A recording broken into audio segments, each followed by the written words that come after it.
Bonjour Chris. Nous espérons bien portant. Franchement, Dieu nous fait grâce, nous allons bien. Merci docteur. Avec vous, nous allons parler de l'intelligence émotionnelle. Et pour commencer, comment pouvons-nous définir l'intelligence émotionnelle? Alors, dans le thème simple, parce que l'objectif est aussi d'informer la population, ou d'informer, d'être utile à ceux qui nous suivent. C'est pas seulement de venir avec des gros mots pour épater. L'intelligence émotionnelle peut se définir dans des termes simples, dans la capacité de reconnaître et savoir les canaliser à bon escient, parce que nos émotions, vous l'avez dit, ne sont pas nos ennemis, mais les émotions sont nos amis.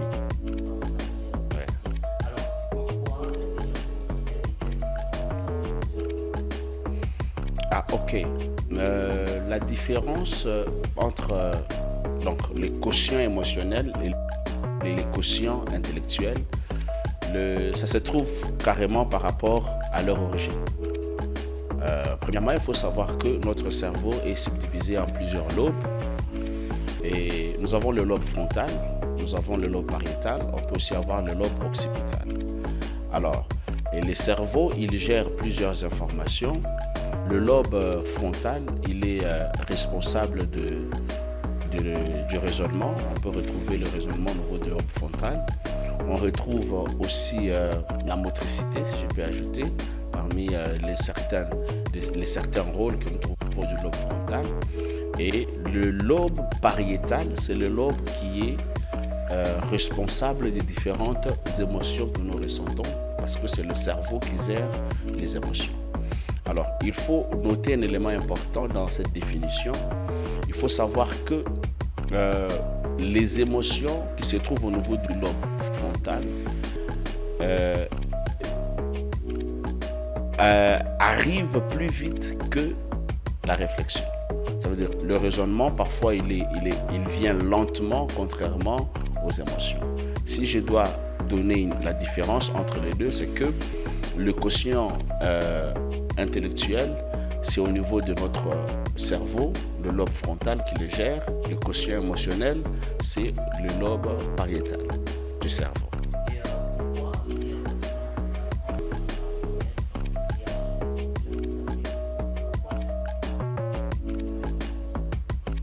Ok, c'est un élément très important. Je vais illustrer ça par une petite histoire. Il s'agit d'un jeune homme qui était dans une entreprise et il avait beaucoup de compétences. Et il était vraiment calé en ce qui concerne les calculs, calé en ce qui concerne les analyses dans l'entreprise. On le respectait beaucoup. Alors, un jour, dans une réunion avec son chef, qu'est-ce qui se passe? Il y a quelqu'un qui est parti l'accuser faussement auprès de son chef. Alors, pendant qu'ils sont dans la réunion, le chef n'a pas pris le temps de vérifier les informations qu'on lui a apportées. Directement, le chef a commencé à tonner sur le jeune homme. Il a commencé à lui parler. Il dit non, je ne suis pas d'accord avec cette attitude, je ne suis pas comme ça, comme ça. Alors lui, connaissant que c'est faux, puisqu'il s'est senti lésé dans son fort intérieur, parce qu'il s'est dit, on est en train de me calomnier. La réaction qu'il a eue, les premières émotions qui sont montées auprès de lui, c'est la colère. Alors, qu'est-ce qui se passe? Puisqu'il était en colère, tellement que son chef continuait, il s'est levé, il a tapé du poing sur la table, il a haussé le ton devant son chef, devant tout le monde. Il a haussé le ton et dit, je ne peux pas te permettre de continuer à parler ainsi. Et quand le chef s'élève aussi, le chef a voulu montrer qu'il est chef et la bagarre a commencé. L'homme le plus intelligent a giflé son chef. Alors, vous allez vous rendre compte qu'il est possible d'avoir les compétences analytiques. On peut avoir beaucoup de compétences en ce qui concerne parler français, les compétences dans beaucoup de domaines, mais peut-être que lorsqu'on manque la capacité de gérer nos émotions, ça peut arriver comme ce jeune homme, et ce jeune homme-là a perdu le travail. Le chef l'aimait beaucoup, mais comme il l'a giflé en présence de tout le monde et il n'avait pas su gérer ses émotions, son travail a pris fin.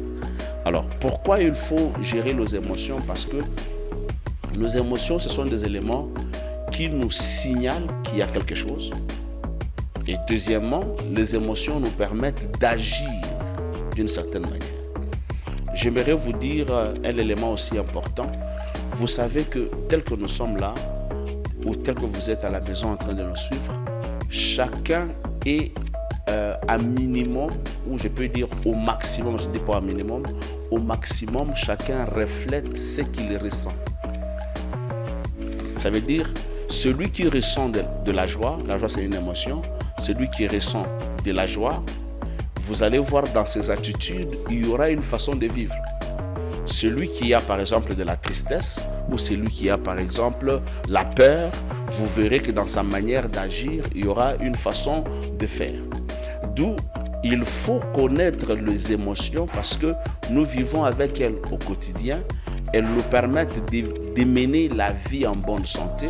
Les émotions sont aussi à la base de notre santé. Premièrement, les émotions. Deuxièmement, les émotions peuvent être aussi à la base des relations avec les autres. Les émotions nous aident dans la direction. Vous voulez diriger les gens, les émotions sont aussi importantes dans la direction des autres. Les émotions sont aussi importantes pour vivre en famille. Une maman qui ne fait que gueuler sur les enfants, qui est toujours en colère avec ses enfants, ne vous en faites pas, il y a toujours des répercussions psychologiques dans la vie des enfants. C'est pourquoi il est important de connaître et savoir les gérer. Gérer des émotions. Oui. Y a-t-il des différentes émotions et leur rôle dans la vie quotidienne? Oui. Alors, comme j'étais en train de le dire, les émotions, c'est un signalement. Ils ont deux fonctions. Un signalement, ça nous signale qu'il y a quelque chose qui veut arriver. Deuxièmement, les émotions nous poussent aussi à l'action. Alors, c'est vraiment important ce que je suis en train de dire pour que certaines personnes me comprennent avant qu'on puisse citer les différentes émotions. Parce que, remarquez, vous êtes dans une situation où on dit, Monsieur Chris, Docteur Chris, vous allez rencontrer demain le président de la République. Alors, je ne pense pas que... comment vous allez vous sentir à votre niveau? En tout cas, je serai excité premièrement. Vous pouvez sentir de l'excitation. Le système sympathique sera activé. Donc, s'il faudra rester quelque chose, je serai vraiment prêt. Ça veut dire que vous pouvez ressentir peut-être de la peur. Ok. Parce que vous dites, pourquoi je vais rencontrer le président? Qu'est-ce qu'il veut me dire? Qu'est-ce que j'ai fait? Comment je dois m'habiller? Est-ce que je suis bien habillé? Comment je dois parler devant le président de la République? Est-ce que ce que je dois dire peut l'intéresser? Est-ce que je suis à mesure de le convaincre? On vous dit, demain, vous allez présenter un examen, vous avez un jury à présenter, vous avez un mémoire à présenter. Il y a toutes ces émotions qui peuvent ressortir. Maintenant, regardez, ça dépend d'une personne à l'autre. Il y a ceux-là qui peuvent ressentir la peur. Ok, quand vous ressentez la peur ne signifie pas que il y a un problème. La peur ne signifie pas que vous êtes mauvais, par exemple. N'est-ce pas? Oui. La peur est un signal. Nous avons dit que les émotions nous permettent d'avoir une signalisation. Quand quelqu'un ressent la peur, parce qu'on lui dit demain il a un examen, ça veut dire que soit ce qu'il doit faire est important, la peur peut être un signal qui vous dit ce que vous allez faire est important, ou carrément la peur peut être un signal pour vous dire attention, ne parlez pas n'importe comment. Maintenant, c'est à vous de comprendre l'information que vous donne l'émotion. Qu'est-ce qui se passe? Il y a certaines personnes devant la peur, alors ils arrêtent de parler. Ils disent non, au lieu que je continue, vaut mieux que j'arrête, on risque d'aller me tuer là-bas, je n'irai pas voir le président. Certaines d'autres personnes peuvent dire, ok, je sens la peur peut être un signal qui me dit, attention, demain tu as un rendez-vous très important, il faut mieux se préparer. Alors, c'est pourquoi il faut être à mesure de reconnaître les différentes émotions. Il y a ce qu'on appelle les émotions primaires. Je crois que j'avais écrit ça ici. Dans les émotions primaires, on a la colère, on a la peur, on a la joie, on a la surprise. Parce que la surprise, c'est une émotion. On a la surprise. On a la tristesse. ce sont des émotions primaires. Il y a des émotions qu'on appelle les émotions secondaires. Les émotions secondaires sont des émotions qui viennent de suite d'une situation. Il y a la honte, il y a la culpabilité, par exemple. En dehors de la culpabilité, je crois qu'il y a la jalousie, il y a le remords, il y a de l'envie, il y a les compassions. Ce sont les différentes émotions que l'on peut ressentir secondairement à quelque chose. Mais il y a aussi un troisième type d'émotion qu'on appelle les émotions d'arrière-plan. Dans les émotions d'arrière-plan, nous avons par exemple l'optimisme. Il y a l'optimisme, il y a le pessimisme. Il y a des gens qui sont par exemple, vous sentez un malaise. Il y a des gens qui disent, je me suis réveillé de mauvais pied. Voilà, je ne me suis pas réveillé de bonne humeur. Vous avez un malaise, vous ne savez pas comment l'expliquer. On appelle ça des émotions d'arrière-plan. Alors, ces émotions sont importantes. Pourquoi? Parce que les émotions, j'ai dit, ce sont des signalisations, mais qui vous permettent de poser les actions. Une personne triste peut avoir des idées qui ne sont pas correctes, des idées négatives, et parfois cette personne peut stimuler, comme vous avez dit, les systèmes sympathiques. Ça peut permettre la sécrétion de certaines hormones, et ces hormones, par exemple les hormones de la peur, ces hormones, lorsqu'ils sont dans notre corps, ça peut entraîner par exemple certaines maladies. Je vous donne un exemple, quelqu'un qui est triste. Vous êtes triste, vous commencez à développer des idées, par exemple, d'inquiétude. Vous avez la tristesse parce que vous n'avez pas de Millerval. Vous commencez à développer l'inquiétude. Puisque vous commencez à développer l'inquiétude, en médecine, il y a ce qu'on appelle les nerfs crâniens. Vous allez stimuler la paire des nerfs crâniens, le nerf vague. Quand le nerf vague passe aussi par l'estomac. Ça va entraîner la production de la gastrine. Or, la gastrine, lorsqu'elle est sécrétée, la gastrine va entraîner la production de l'acide chlorhydrique. Vous avez la tristesse, mais la tristesse entraîne les maux d'estomac. Ça veut dire que les émotions, vous avez une émotion par exemple, mais cette émotion a créé même une maladie dans votre corps. C'est pourquoi il est important de connaître les émotions et de savoir comment le gérer, parce que celui qui gère bien ses émotions peut agir mieux, parce que les émotions nous poussent aussi à commettre certaines actions. Donc nous comprenons que les émotions ont un impact sur la santé physique et la santé mentale. Est-ce qu'on peut parler ici aussi de la santé mentale? Parce que ce lien entre santé physique, santé mentale et même comportement. Oui. Il y a un lien. Nous pouvons parler de ça. Parce que les émotions nous permettent d'avoir cet équilibre. Regardez très souvent, tel que nous le sommes, peut-être qu'il y a quelqu'un aussi qui nous suit, qui peut se dire aussi, se dire qu'il y a des moments où nous avions dit quelque chose et puis après nous avons regretté. Il y a des moments où nous avons agi d'une certaine manière, nous avons regretté. Pourquoi? Parce que nous avons agi en étant poussés par les émotions. Nous avons été poussés par nos émotions, nous avons agi. Il y a des femmes qui ont giflé leur mari par émotion. Après, elles se disent, mais qu'est-ce que j'ai fait? C'est parce qu'elles n'ont pas su contrôler les émotions. Les émotions sont importantes dans la négociation. Les émotions sont importantes dans les relations interpersonnelles. D'abord, premièrement, la relation avec vous-même, la relation avec les autres. Deuxièmement, les émotions peuvent être importantes lorsque vous dirigez les gens, je l'ai dit, dans la société. Les émotions sont aussi importantes en famille.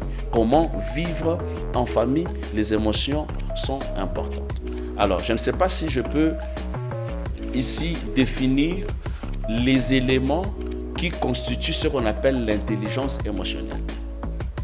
Quand quelqu'un développe de l'intelligence émotionnelle, qu'est-ce qu'il doit avoir en fait? Je peux? Oui. Okay. Premièrement, je pense qu'il y a beaucoup de compétences, mais je peux en parler 5 compétences, en citer 5. La première compétence que l'on demande, la compétence qu'il faut développer pour que quelqu'un soit en mesure d'atteindre ce qu'on appelle les niveaux de l'intelligence émotionnelle, la première compétence, c'est la conscience de soi. La conscience de soi, c'est tout simplement la capacité, premièrement, de reconnaître vos émotions. 2. Reconnaître les éléments déclencheurs de vos émotions. Qu'est-ce qui vous met souvent en colère? Parce que, ici je parle aux hommes d'église, j'entends certaines personnes dire, se mettre en colère c'est un péché. Non, franchement, même pour ceux qui se mettre en colère, ce n'est pas un péché. C'est tout à fait normal. Ouais. Se mettre en colère, c'est une émotion. Les émotions ne sont pas... La colère, c'est une émotion. Maintenant, le problème arrive, c'est qu'est-ce que vous faites quand vous êtes en colère? C'est ça, en fait, le problème. La colère est une émotion. Qu'est-ce qui déclenche la colère? Par exemple, pour certains parents qui sont à la maison, vous, ce qui déclenche la colère pour vous, c'est quand les enfants salissent, par exemple, quelque chose. Ça déclenche la colère. Vous devez être à mesure de découvrir quels sont les éléments qui déclenchent, par exemple, les émotions que vous avez. Et troisièmement, en dehors de le connaître, c'est en ce moment-là qu'il faut maintenant avoir l'esprit qu'on appelle l'esprit de réguler vos émotions. Ça, c'est la deuxième compétence. L'autorégulation de vos émotions. Parce que dans la conscience de soi, il y a beaucoup de choses. Dans la conscience de soi, effectivement, il y a aussi ce qu'on appelle la confiance en soi. Il faut se faire confiance pour être en mesure de vous dire que vous êtes en mesure de vaincre certaines émotions. Mais dans l'autorégulation vient maintenant la capacité de se maîtriser. C'est là qu'il y a un problème. C'est difficile, mais pas impossible. Parce que nous tous, que ce soit moi, que ce soit vous, il y a toujours un certain niveau où quelqu'un fait quelque chose, nous manquons tous à un certain niveau l'autorégulation. Plusieurs personnes. Il y a un client qui vous met en nerfs, qui vous met les nerfs à rude épreuve, comme voulais-je dire. Ça veut dire, vous vous retrouvez, vous êtes poussé dans vos retranchements, vous répondez mal à ces clients, il fuit l'entreprise et il ne sait plus revenir. Et vous allez vous rendre compte que dans les différentes entreprises aujourd'hui, remarquez, Monsieur Chris, vous allez voir que les clients ne retiennent pas trop les compétences que nous avons. Je vous dis la vérité. Faites des recherches, vous allez voir.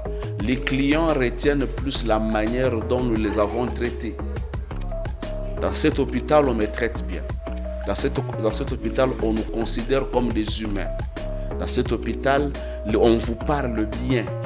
Malgré vos compétences intellectuelles, si vous manquez de l'intelligence émotionnelle, aujourd'hui, il est prouvé que plusieurs entreprises ne percent pas par manque du développement de l'intelligence émotionnelle.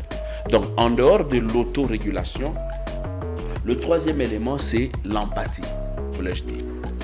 L'empathie, c'est l'une des qualités qu'il faut développer lorsqu'on se retrouve face à différentes circonstances. Ce sont des choses qui touchent tous les domaines. Que tu sois pasteur, que tu sois professeur d'université, que tu sois médecin, nous tous, nous avons besoin de l'intelligence émotionnelle. Vous allez vous rendre compte que l'empathie, c'est la capacité de se mettre à la place de l'autre. Regardez, on dit souvent ceci. Il faut écouter l'autre, non pas pour lui répondre, mais il faut écouter l'autre pour le comprendre. Ça veut dire l'empathie te permet, de te mettre à la place de l'autre quand il parle. Ça vous permet d'avoir un esprit d'ouverture. C'est quelqu'un qui développe de l'empathie dans ce qu'il fait, il commence à développer son intelligence émotionnelle. Donc ça ne se limite pas seulement à comprendre ses propres émotions, mais comprendre aussi les émotions des autres. Comprendre les émotions des autres et comprendre quel peut être aussi l'impact de mes émotions sur les autres. Quel est l'impact de la colère des parents sur les enfants? Est-ce qu'il existe une catégorie de personnes qui sont plus vulnérables aux émotions, mais aussi quand est-ce qu'on peut savoir qu'une émotion devient excessive et qu'elle entrave l'équilibre? Oui, l'émotion devient excessive lorsque on ne sait plus avoir l'autorégulation. Parce que en ce moment-là, ça veut dire on commence à devenir ce qu'on appelle impulsif. Le raisonnement vient en retard, l'émotion vient avant. L'émotion te pousse à agir, le raisonnement te pousse aussi à agir. Maintenant, qu'est-ce qui se passe? Les gens qui ne savent pas mettre cet équilibre, ils deviennent un danger. Ça veut dire que c'est là que vous entendez, elle avait de la jalousie, elle a tué son mari. C'est une émotion. Mais comment elle est parvenue au meurtre? C'est parce que tout simplement, elle n'a pas su réguler. La régulation, c'est une pause. Qu'est-ce qu'il faut faire? Ça veut dire, on recommande, quand nous sommes devant une émotion, apprenons à mettre une pause. Je pense que pour ceux qui lisent la Bible, il y a un verset de la Bible que j'ai lu moi ce matin pendant que je préparais, c'est ça. On dit, avant de parler, il faut faire quoi? Tournez votre langue cette fois. Je pense que c'est un verset qui cadre avec l'intelligence émotionnelle. Ça veut dire, avant de parler, tourne la langue cette fois. C'est tout simplement dire, rassure-toi d'avoir une pause. Peut-être que tu peux parler sous émotion et créer des dégâts ou agir sous émotion. Et docteur, la question que les gens peuvent se poser face à différentes émotions, comment peut-on gérer ces émotions pour s'adapter à la vie quotidienne? Vous avez donné des exemples où l'employé a giflé son employeur. Ouais. En même temps, vous pouvez également donner votre mot de conclusion, votre conseil à la population, aux jeunes face aux circonstances actuelles. On a des réseaux sociaux. Souvent, on ne nous présente pas la totalité des choses, mais les gens parfois se perdent dans tout cela. Merci beaucoup. Je pense qu'aujourd'hui, ça semble être une notion pas coutume, mais je préfère que, en quittant ces lieux, que l'on comprenne que l'intelligence émotionnelle aujourd'hui est la meilleure méthode qui montre que plusieurs personnes réussissent non plus seulement par le fait qu'ils sont très intelligents ou qui ont un quotient intellectuel élevé, mais c'est ceux qui ont un quotient émotionnel élevé qui arrivent à mieux réussir aujourd'hui. Parce que j'espère que vous avez vu l'histoire de Epstein. Epstein, c'est un homme très intelligent en matière de mathématiques, mais sur le plan moral, vous vous êtes rendu compte que les gens étaient dégoûtés de lui parce que ce qu'il a fait sur le plan émotionnel ne cadrait pas avec son intelligence. Alors, il est important qu'on puisse essayer ensemble de nous enquérir sur la situation, comprendre que nos émotions ne sont pas nos ennemis, ce sont des éléments qui nous signalent qu'il y a quelque chose. Si vous comprenez les éléments déclencheurs de vos émotions, vous saurez comment les réguler et ça vous permettra de savoir comment interagir dans la société avec tout le monde. Merci beaucoup, docteur. C'est moi qui vous remercie. Merci, docteur. Chers téléspectateurs et chères téléspectatrices, nous voici à terme de ce numéro d'Éco-Santé. Nous parlions des émotions, reconnaître, les comprendre et aussi savoir les gérer en présence d'un éminent médecin. Il s'agissait du docteur Philippe Mukuna. Il est promoteur de la clinique ambulatoire Santé pour tous. Avec lui, nous avons compris que les émotions font partie de notre vie. Il n'est pas question de les supprimer parce qu'elles sont naturelles, mais il est question de les comprendre, les gérer afin de pouvoir s'adapter aux différentes situations de la vie. Vous suivez notre émission Éco-Santé et n'hésitez pas peut-être de consulter les médecins les plus proches de vous afin de vous apporter conseil. Merci pour tous pour votre fidélité. Nous disons également merci à toute l'équipe technique. Prenez soin de vous et à très bientôt.